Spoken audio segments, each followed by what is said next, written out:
Good morning students, welcome to the Hindi virtual classes. बच्चों, हमने भाषा माधुरी में घमंडी मक्खी की कहानी पढ़ी थी।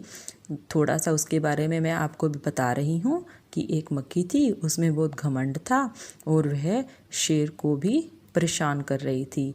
और शेर जो था उसको उड़ाने के चक्कर में खुद ही घायल हो गया था। और शेर ने उससे कहा कि तुम यहाँ से चली जाओ। तो मक्खी को लगा कि शेर जो है वो उससे हार गया है, इसलिए मक्खी को घमंड आ गया। अब वह जब आगे बढ़ने लगी तो उसे रास्ते में हाथी दादा मिले। उसने हाथी से भी कहा कि वह बहुत ताकतवर है। तो हाथी जो था उसकी बात सुनकर हंसने लगा और कहने लगा कि तुम बहुत ताकतवर हो, और उसे नमस्कार करने लगा। तो अब मक्खी का घमंड और भी बढ़ गया और वह जंगल के सभी जंगली जानवरों को कहने लगी कि वह सबसे ताकतवर है।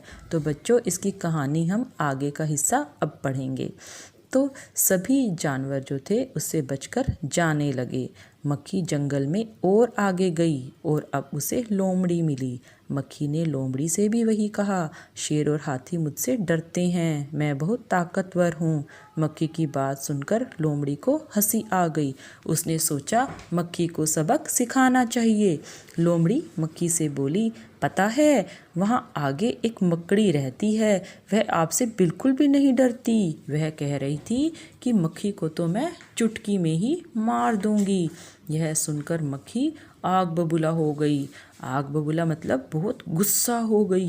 वह बोली, ऐसा कहा मकड़ी ने, उसकी इतनी हिम्मत, मैं तो उसे पल भर में मसल कर रख दूंगी।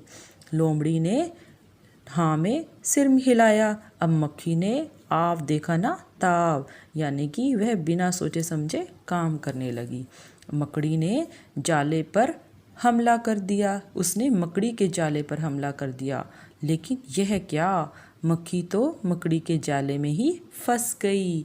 उसने जाल से बाहर निकलने की कोशिश की, लेकिन कोशिश करते करते वह और भी ज़्यादा थक गई और जितनी कोशिश करती वह उतना ही मकड़ी के जाले में फंस जाती।